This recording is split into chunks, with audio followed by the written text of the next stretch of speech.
कर्ण का नाम आज भी जगत में दानवीर कर्ण के नाम से प्रसिद्ध है।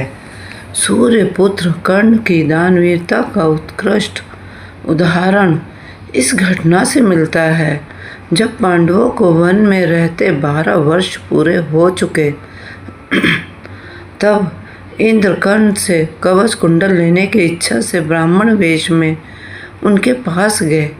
यद्यपि एक दिन पूर्व रात्रि में कर्ण ने स्वप्न में देखा कि एक वेद पाठी ब्राह्मण के रूप में स्वयं सूर्य भगवान उससे कह रहे हैं, हे पुत्र, ब्राह्मण के वेश में इंद्र तुमसे कवच कुंडल दान में लेने की याचना करने आएगा, किंतु तुम उसे कवच कुंडल मत देना।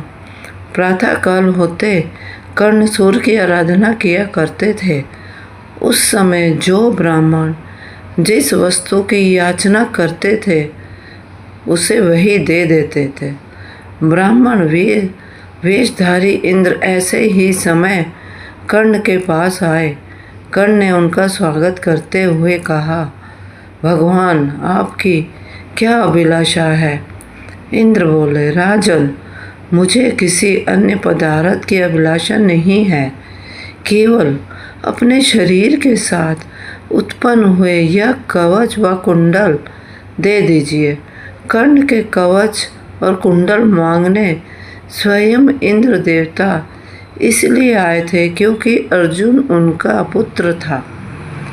महाभारत युद्ध की संभावना को ध्यान में रखते हुए इंद्र अर्जुन के कर्ण से प्राण रक्षा हेतु आए थे। इंद्र के वचन सुन कर्ण ने कहा, हे ब्राह्मण श्रेष्ठ, मैं आपको पहचान गया हूँ। आप देवताओं के राजा इंद्र हैं। मुझे आपको अपने कवच कुंडल देने में संकोच नहीं, परंतु यदि मैं इन्हें आपको दे दूंगा तो शत्रुओं के हाथों मारा जाऊंगा। फिर भी मैं आपको निराश नहीं होने दूंगा, किंतु आप भी मुझे कुछ दीजिए। कर्ण ने कहा, आप अपनी अमोघ शक्ति मुझे दे दीजिए जो शत्रु नाश के लिए कभी निष्फल नहीं होती।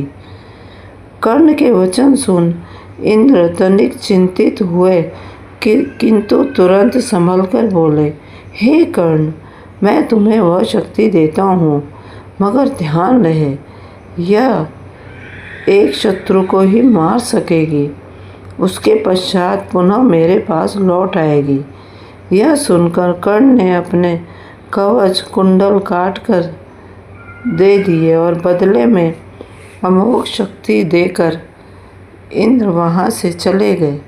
कर्ण की दानवीरता पर प्रसन्न हो देवताओं ने उस पर पुष्प वर्षा की।